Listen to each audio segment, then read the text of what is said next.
Kasus fitnah dan pencemaran nama baik terkait ijazah Jokowi belum selesai. Kini bertambah lagi kasus hukum yang harus dihadapi Roy Suryo. Egy Sujana dan Damai Harilubis juga mempolisikan Roy Suryo dan salah satu pengacaranya. Kita bahas kasus hukum yang dihadapi Roy Suryo ini bersama kuasa hukum Roy Suryo CS, Abdul Ghafur Sangaji, juga pihak yang melaporkan Roy Suryo dan Ahmad Hosinuddin atas dugaan pencemaran nama baik, ada Damai Harilubis, serta Ketua Rampai Nusantara Mardian Syah Semar. Selamat malam Bang Damai, Bang Sangaji, juga Bang Semar. Selamat malam Mbak Priska. Malam. Bang Damai. Terima Mas kasih. Semar, selamat malam. Selamat malam. Oke, mari kita mulai perbincangan kita dari Bang Damai dulu. Jadi kenapa sih harus sampai melaporkan mantan kawan? Ini kan sempat satu jalur perjuangan. Nah, sekarang kenapa dilaporkan? Kenapa perlu harus dilaporkan ke polisi? Jadi begini, kebetulan kawan kita itu menyatakan jelas-jelas bahwa pemanggilan terhadap teman-teman saya, TPWA tersebut, pada hari Kamis yang lalu, dia menyatakan karena kedatangan saya ke sana dan Egy, ya tentunya kita keberatan, ya kan? Nah, artinya kan berarti kita apa mungkin bisa nyetir penyidik, ya kan? Ngedrive penyidik sedemikian rupa. Nah, saya rasa penyidik itu kan sudah memang fungsi tugasnya, apalagi sudah ada ketetapan tersangka, tentu dia punya jadwal.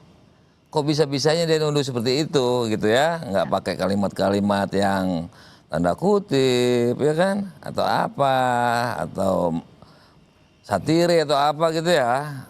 Dia enggak, langsung ini akibat daripada kedatangan, ya kan, itu kan image publik buruk sama kita, padahal kita kan gunakan itu fasilitas KUHP, ya kan, melepaskan diri daripada status tersangka dengan kronologis awal ya. Nah, itu kan sebetulnya kan tidak niat awalnya seperti itu. Hanya Bang Egy pengen berobat ya, tapi yang pertamanya harus kronologis ini ya kan. Dia dihujat kawan-kawannya, tidak ikut ke Solo padahal ada pemanggilan Mabes bertepatan dengan harinya gitu.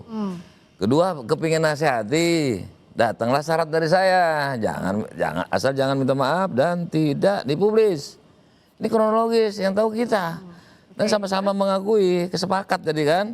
Nah ternyata di sana kan kayak seperti ada peluang akrab. Ya jadi cair, otomatis ya kan, otomatis ibarat orang dikasih kesempatan kan jadi nambah peluang tersebut. Bukan hanya keinginan berobat, ya pasti puncaknya TSK kepingin SP3. Jadi itu mengalir pada hari itu. Jadi nggak berencana. Nah tapi yang kalaupun benar, ya karena memang ada KUHP mengatur itu SP3 ya kan. Nah, dikasih syarat lagi ya, paling enggak kan harusnya ketemu di tengah. Apa ini ngatur-ngatur kita? Oke. Ketemu di tengah, ketemu di tengah. Tapi Bang Damai waktu merasa tersinggung dan butuh melaporkan ke polisi, itu sempat komunikasi nggak dengan Bang Roy Suryo CS? Tapi nanti jawabnya usai kumandang azan maghrib bagi wilayah DKI Jakarta dan sekitarnya. Kita ikuti. Selamat menunaikan ibadah sholat maghrib bagi Anda yang menjalankan, khususnya di wilayah Jakarta dan sekitarnya. Sapa Indonesia Malam masih bersama dengan pihak yang melaporkan Roy Suryo dan Ahmad Hosinuddin atas dugaan pencemaran nama baik, ada Damai Harilubis, lalu juga kuasa hukum Roy Suryo CS Abdul Ghafur Sangaji, dan Ketua Rampai Nusantara Mardian Syah Semar. Tadi kan Bang Damai bilang tuh ada ketersinggungan, kenapa sih disebut-sebut gitu. Nah tapi sebenarnya udah ada komunikasi belum sih sebelum dilaporin ke polisi dengan Bang Roy Suryo CS, kan mantan kawan. Oh, oke. Terima kasih Mbak Priska ya. Jadi memang tidak pernah ada komunikasi sebelumnya. Tiba-tiba kami tahu bahwa Bang Damai kemudian Bang Egy sudah membuka LP di Polda. Jadi kami tahu juga dari media, kaget juga kami gitu loh Mbak Priska. Padahal ini kan sama-sama teman seperjuangan ini kan. Dahulu sama-sama membersamai gerakan untuk membongkar dugaan ijazah palsu Presiden Jokowi. Tiba-tiba begitu sudah 8 tersangka, 2 tersangka mendapatkan SP3, kemudian berhenti kasusnya, malah dilakukan laporan ke Polda Metro Jaya gitu. Kaget juga sebenarnya Mbak Priska gitu. Tapi gini Mbak Priska, saya ingin memberikan satu catatan bahwa LP yang disampaikan Bang DHL dan ES, sebetulnya secara hukum ya mereka punya hak untuk menyampaikan laporan ke polisi gitu. Dan bukan hanya mereka, setiap warga negara kan memang kepentingan hukumnya dilindungi. Hanya persoalannya adalah apakah materi yang dijadikan sebagai dasar LP itu tepat nggak secara hukum? Karena ada latar belakangnya gini Mbak. LP ini tidak bisa kita lepaskan dari satu catatan kritis kami secara hukum. Kenapa tuh? Bahwa SP3 yang diterbitkan oleh Polda Metro Jaya berdasarkan kajian hukum kami mengalami cacat formil dan cacat material. Kenapa? Cacat formilnya adalah kepada alasan-alasan SP3 yang dasarnya adalah restoratif justice. Itu setelah kami kaji sebetulnya belum memenuhi semua persyaratan yang diperintahkan oleh aturan perundang-undangan, baik yang diatur dalam KUHP, Undang-Undang Nomor 20 Tahun 2025, maupun juga diatur dalam Perpol Nomor 8 2021. Misalnya ketika kita bicara dalam konteks KUHP yang baru, yaitu pasal 79 KUHP yang baru, syarat untuk RJ itu sebelum diterbitkan SP3, ya pelapor harus cabut LP. Oke. Itu imperatif syarat mutlak di dalam ketentuan pasal 79 ayat 4. Ini kan pangkal masalah. Nah, masalahnya RJ nggak pernah dicabut LP-nya. Nah, laporannya jalan terus. sebelum kita masuk lebih dalam soal RJ, tadi kan yang jadi pertanyaan, kaget juga kata Bang Sangaji, kok nggak ditelepon aja, nggak dikasih tahu gitu bahwa mau langsung LP aja ke polisi. Kenapa sih nggak ngasih tahu misalnya, saya tersinggung loh sama abang gitu. Kalau untuk Ahmad Kozinudin itu sudah terlalu banyak catatan saya dengan perilaku dia. Paling puncak itu, karena kita sedang dalam posisi ya seperti publik ya memandangnya.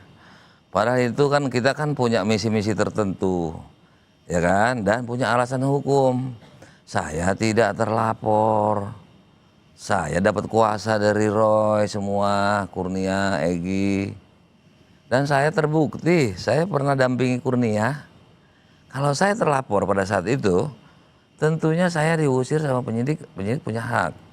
Oke. Saya belum dilapor kode etik, menjadi sekretaris Dewan Kode Etik. Saya pernah menjadi anggota Dewan Kehormatan, sekretaris jabatan saya. Saya biasa membuat surat putusan atas pengaduan-pengaduan antara mereka yang saling bertikai. Oke. Nah, Kalau ke itu Bang Roy semua. gimana? Kalau Bang Kosinudin banyak catatannya, kalau ke Bang Roy gimana? Kan pernah berjuang. Kalau Bang Roy itu kan saya tidak melapor. Karena saya biasa menulis itu berbau majas, bahkan majas satire, sorry. Sama kan ya. Bahkan saya sarkastik. Tapi LP itu Bang Roy juga ditulis di Kalau menurut maaf ya, mungkin keterbatasan publik atau ada sengaja orang-orang yang membawa framing mengarah kepada yang jin ifrit, tuyul gitu kan. Kalau saya kan nggak masalah, saya nggak lapor. Tadi saya bilang, saya biasa nulis sarkastik. Oke. Ya kan? Tapi yang dilaporkan itu Ahmad Kosinudin dan Roy Suryo atau Ahmad Bang Egy melaporkan Ahmad Kozinudin dengan Roy Suryo. Oke, Cuma dua di berarti. framing seolah-olah kan hanya masalah tuyul. Nah, itu kan kepribadian Bang Egy saya nggak tahu. Cuma ya seolah-olah kan Mas Suryo juga bilang itu, ini kan begini. Oke, tapi masalahnya sebenarnya kasusnya tersinggung karena dianggap kawan-kawan yang dipanggil itu karena Bang Damai mempengaruhi penyidik, begitu ya awal ketersinggungannya. Saya dengan Koji. Iya. Nah, ini kan terpisah nih. Tadi kan Roy Suryo. Iya, Roy Suryo. Saya tidak pelapor Roy Suryo. Oke. Nah, Bang Egy seolah itu Bang Egy. Oh, Bang Egy yang dua laporin. orang, Ahmad Koji dengan Roy Suryo. Ya, dua yang ya. Kalau saya cuma Ahmad Koji. Oke. Alasannya karena dua orang itu datang ke Solo, sebut nama saya lagi ya langsung ya. Oke. Itulah, ya kan? Ya. Makanya mereka dipanggil. Oke. Gitu ya. Oke. Nah, saya mau tanya dulu ke Bang Semar karena kan awalnya ini dua orang yang ada di studio ini kan satu jalur begitu soal kasus ijazah Jokowi, sekarang pisah. Nah, kalau banyak juga yang bertanya apa ini strategi tanda kutip pecah belah memang kubu yang sudah jadi tersangka yang menuding ijazah Pak Jokowi palsu. Begitu nggak sih Mas Semar? Bang Semar? Yang pasti ya nggak juga begitu ya, karena memang terlihat dari awal klaster 1 maupun klaster 2 kan hawanya agak berbeda itu, terutama Bang Egy sama Bang Damai itu jauh lebih rasional ketika Roy Suryo dan kawan-kawan yang lain itu sepertinya sudah cukup liar ya memainkan isu ijazah palsu ini, yang titik temunya akhirnya malah membuat gaduh di area publik. Nah, saya ingin merespon begini. Sebenarnya itu memang haknya Bang Damai Hari Lubis dan Bang Egy ya untuk melaporkan siapapun, termasuk Ahmad Kaisdudin sama Roy Suryo. Tapi kalau kita ingat lagi, sebelum SP3 maupun RJ itu dilakukan, penyidik Polda Metro Jaya itu sempat merilis loh, menyampaikan bahwa dalam bulan Januari ini sudah diagendakan pemeriksaan para tersangka di klaster 1.